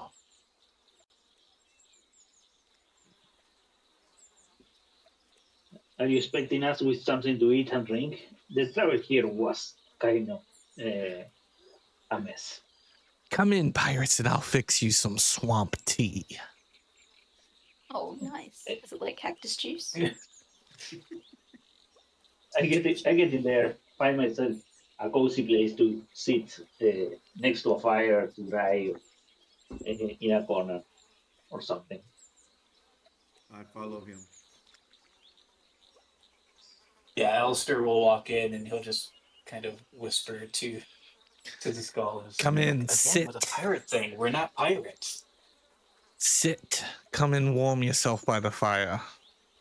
And as the pirates walk into the cabin, you start noticing all these crazy things hanging from the ceiling. You can see like a severed hand that's hanging from a rope from the ceiling. You can see jars of eyeballs. There's a fire going with a cauldron on top of it. Does the hand look like a hand that was just recently cut off? It looks like it's decomposing.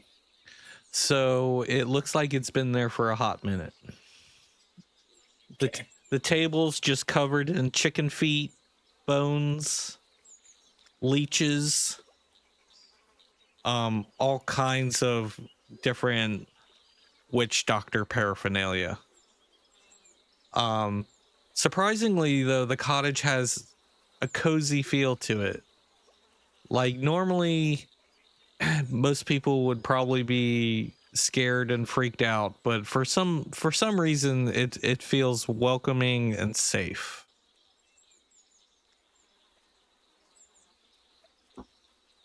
This is the best equipped medical facility I've seen this side of the old world.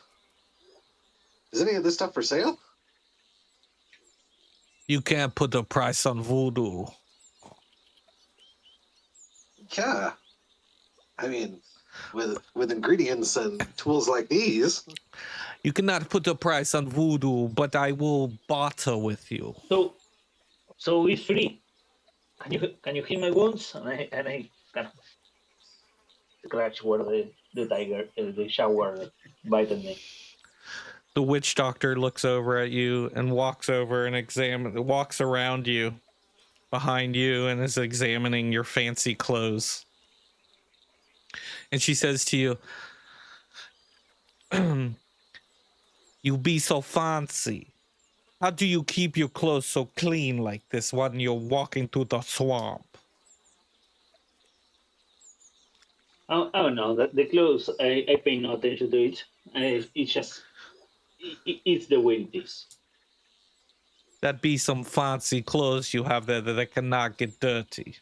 Here, drink some of this swamp tea to heal your wounds. If it's hot, I will drink it. Yeah. So she pours you a glass. The glass is very dirty. Hasn't been washed in a very long time. It's got a little crust around it. But she pours you a cup and places it in front of you, and asks any of the other pirates, "Would any of you be wanting any swamp tea?" Smokebeard just raises his bottle and says, "I got mine, thank you." I see you Alistair come will say, prepared. Alistair will say, "I'll have some, please," and I'll turn the skull upside down. He goes, "I'm parched," and he goes, "Just pour it in here," and he'll drink out of the skull. So she obliges to you, and she pours the swamp tea into your skull, and you can see all the steam coming out of it. It's very hot and welcoming. Doesn't taste great, but I say, I how's it imagine smell? it's just like warm bog water. Like they just went outside and Warm dumped the bog teapot into the swamp and pulled it out and heated it up. pretty much that's pretty much what it At is. least if it's boiled, This is that the Dark kills the Caribbean. They don't germs. have Earl Grey on tap. Yeah. Food is medicine, they They say. have Earl Swamp on tap. Many probiotic qualities. So as the witch doctor Wrong doctor, Bill. pours everybody a glass of swamp tea, she sits the pot down back onto the fire next to the cauldron, and she goes, "I know why you pirates be coming here."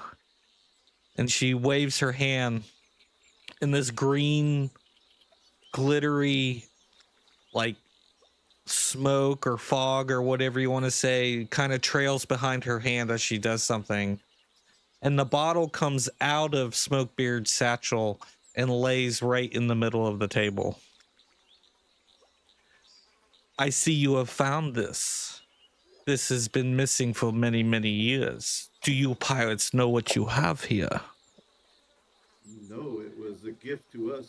That's what we're out here for, is to figure out what it is, what it does.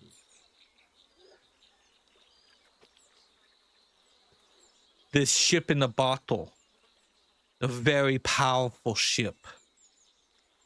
It controls more power than you have ever seen or could ever handle. This ship could be very dangerous."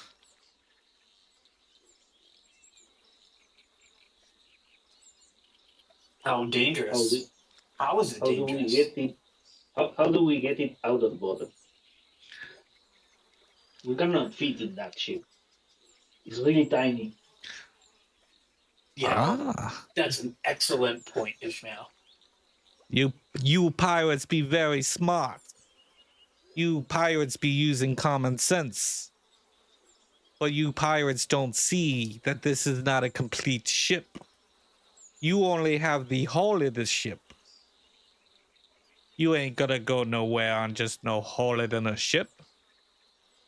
You must complete the ship.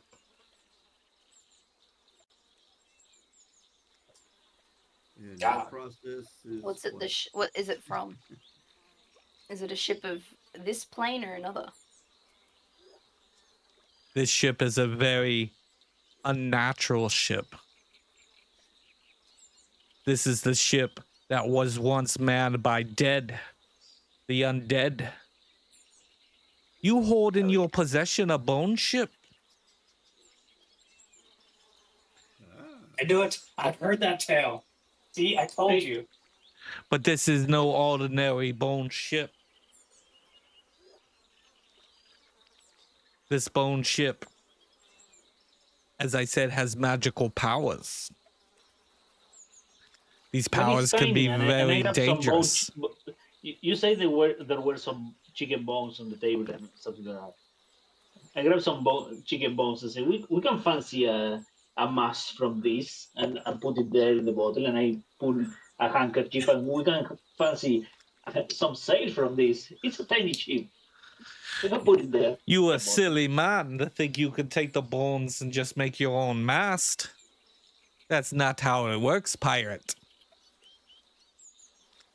In order to complete this ship, you must complete 3 quests. You must recover 3 items. The first item would be the mast, and it'd be no chicken bone. It'd be a big mast. It'd be a mast over 30 feet tall. Once you have the mast, you cannot go nowhere till you have some sails. You will have to find the sails to make this ship go. But in order to make the ship stop, to be able to harness the power of this ship, you must have an anchor so that you can anchor in port. And this, my friend, my pirates, will be the hottest task of all.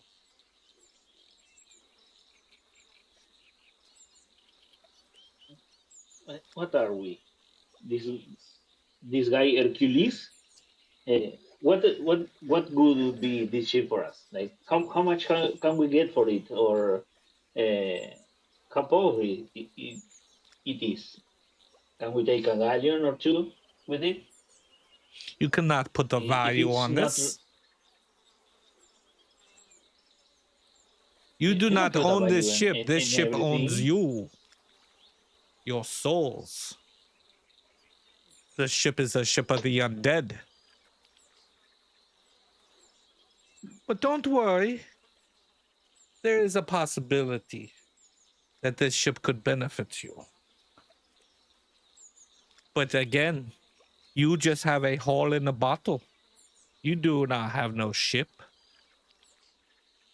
You must complete these 3 quests. You must retrieve these 3 items. Bring these 3 items back to me. And then you may have a ship. How do we find the location of these items? Ah, so you ask the right questions. You'll notice those inscriptions on the bottle. Each one of those inscriptions are a dead language. Nobody speaks that language, but people can read those messages, those inscriptions. So this is what I do for you. I will send you to the first item that you would need. You need the mast. You can't have the sails without the mast. So she picks up the bottle, and there's 3 different inscriptions on the bottle. All 3 of them, again, are in different languages. They're in dead languages, a language that hasn't been spoken in a very long time. But the first inscription on the bottle starts glowing a really bright green, and it creates this fog that has this green with lightning in it hovering above the table. And there's a map that starts to form into the fog. And it's a map of the Dark Caribbean. You can see landmarks on it that look familiar. Bear with me 1 second. You're good. I say we sell it, and some of the poor bastard can go after the mast, the sails, and the anchor. There is no profit in this. And besides, what's this guy getting up to? He wanted you there for free. You broke up right at the end, beginner. What did you say? that this guy won't send you there for free. Oh, you seek treasure now, do ya? You want wealth to buy more of those fancy clothes that you wear. Don't we all?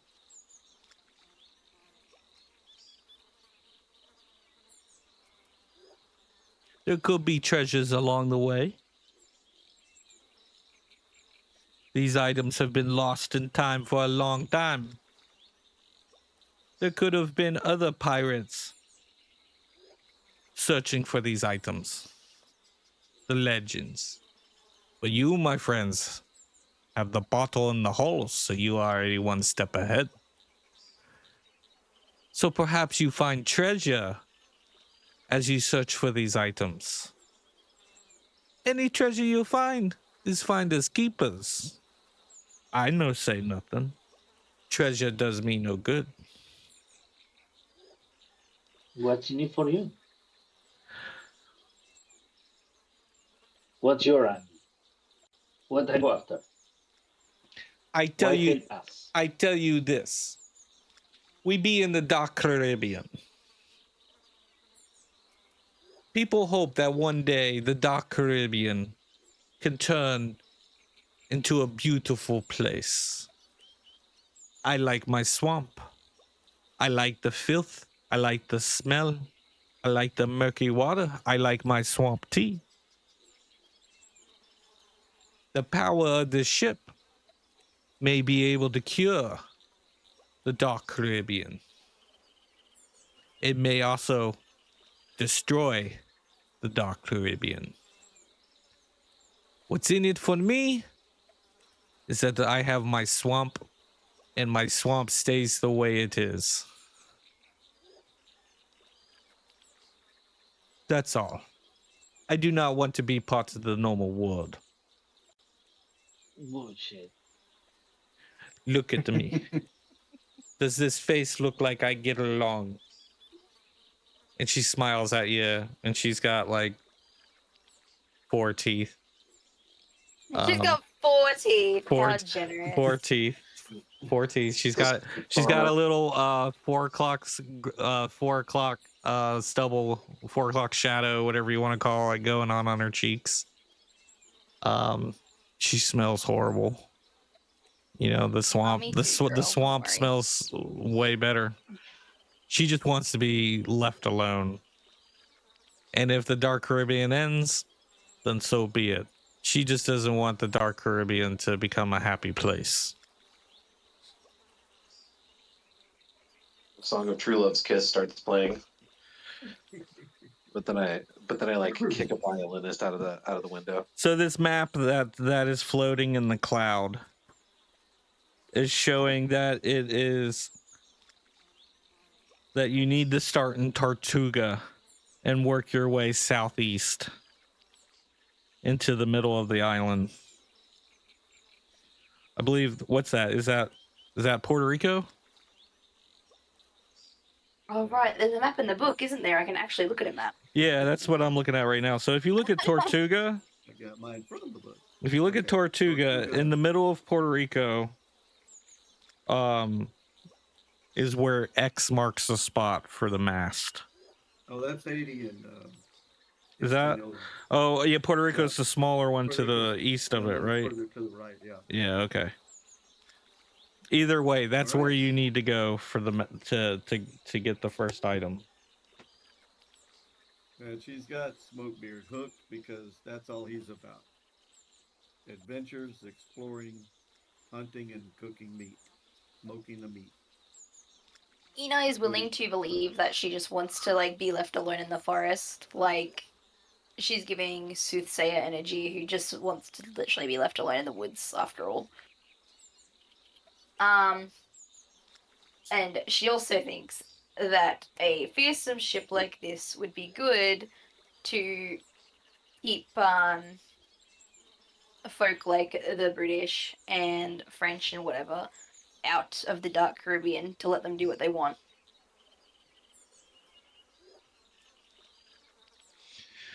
All right, so All they're gonna do is come here and bring taxes. They don't need that. Let's get rid of him with the phone ship. So the green fog that's floating above the table kind of just dissipates back into the bottle, into the inscription that it came from. The witch doctor tells you, now go back to Core Town. Decide what you go to do. Once you find this mask, come back, see me, and I'll give you the next clue. But let me give you something to take along the way. Perhaps it'll For help someone that you. wants to be left alone, you are making us go and come back too often. Why do you give us all we need to know so we won't be coming back to bother you? Because you cannot read the inscriptions. Yeah, but you can read the descriptions. Read the descriptions and tell you what they say. And we'll be off. And we won't be coming back to bother you. I tell you what, this is what I do for you. I will save you the trip of coming back. I am going to give you this hand. And she reaches up and grabs the hand that's been hanging from the string that's been all decomposed. And she takes and Ooh, she yeah. bends the fingers into like a pointing motion to where the hand is now making a point, to where it can point in a different direction. The pointy finger of doom. The pointy finger of doom. It smells bad. Aaron monkey paw. Take this with you. Once you find the mast, place this hand on the bottle. The bottle will show you where you need to go next. But if you Hey, unlock these someone- powers, they're on you. You will be responsible. Another thing you could do that wouldn't be so creepy would tell us what kind of language these are. I told you they be the language of the dead. You said their languages. Their languages are languages that people don't use anymore because everybody that use the languages are dead. But you could tell us where they came from. Like,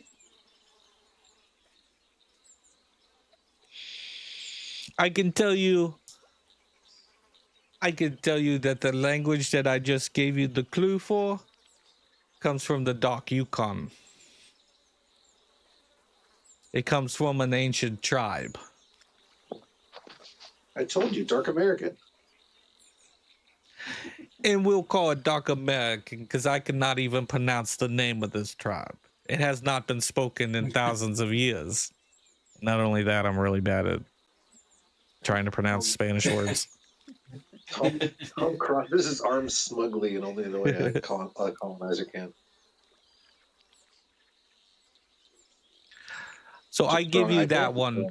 Perhaps you might meet someone along the way that can read the other two languages for you. Go now. And she puts the hand on the table right next to the bottle. And she makes a snap with her fingers. And there's a pop and smoke. And she's gone. She's disappeared. This is her house. yeah, okay. So she disappears and we grab the bottle and the hand. And is there anything else that looks like could be valuable or useful here? Okay. Don't steal from a witch. So Oh no, she left. Ishmael, It's not as you're steal. She looking said at the there was no table, price. It was free. as you're looking at the table, Ishmael, and you're going through the chicken bones and all the stuff that's laying on the table, you notice a couple fingers laying on the table that just happen to have some really nice rings on them. Oh, I take those. Yeah. Fancy rings? Yeah. I kind of That's my figured you job. would. You take the whole finger and everything. You don't even bother taking the ring Yeah, off the finger. I pocket the fingers just to, yeah. I will deal with that later to see how I take the rings out. Yeah. So Ishmael fills his pockets.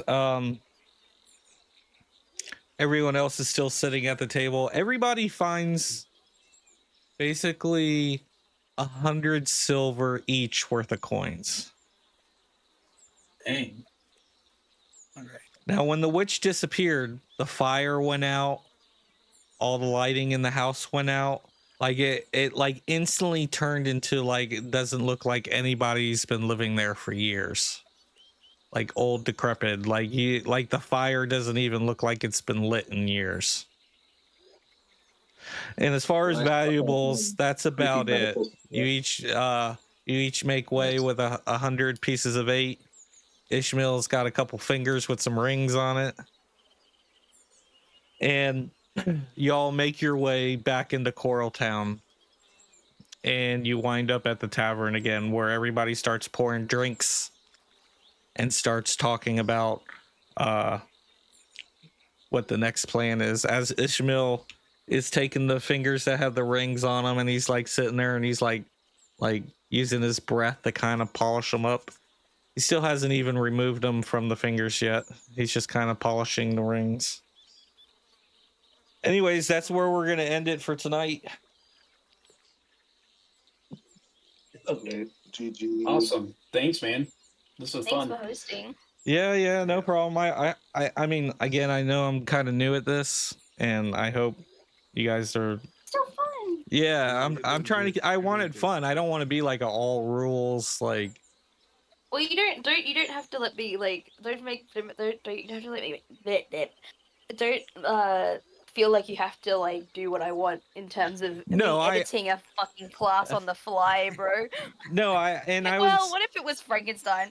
I was Hey. making you work for it. You know what I mean? Like I didn't want to just hand it to you, but at the same time, I thought it'd be really cool. And the way Smoke Beer played out with the paw, like it worked out. And then you had your devil's luck, so you used it. That's what I love about this game is it's freeform. You sell it, you make a good story, sell it. The dice are in your favor. You ask for something, it might be a little more difficult. You don't make the harbor master happy. I just want to have And fun. what does Luke and Tyler say is don't roll unless you have to. And what's the other thing he says is rulings over rules or something? Yeah, rulings over rules. Anyways, I Yeah, hope you guys enjoyed it. I hope you guys can come back next week. Yes, I will for try. sure. Yeah. Yeah, it was a lot of Certainly fun. try. I'd love to. Yeah, I know, beginner. Anytime you can join us, it's awesome. We always enjoy playing with you. I know you're a busy guy. Yeah, it's nice to see you. Yeah, Elusive. good to see you again. Yeah, I'm trying. I have a couple of days of vacation, so I'm trying to get as many games as I can. Yeah. Thank you for running. Yes. Yeah. The cosmic stuff that's happening tonight. So good night, guys. Thanks, Bill. Drowned souls and shipwrecked mariners Yeah, beginning, to the locker. What they would do is, for me, it's like, okay, here's the one. The lost meander here. I always The think of chains the that boy. bound them to the corporeal world rust and crumble as they sink deeper and deeper into the void. Perhaps there is a chance for you. Perhaps you will escape the endless waters of purgatory and return to the realm of the living. Perhaps you might reclaim the feeble carnal existence you once loathed. Or perhaps, more likely, you are now one of the many, down among the dead.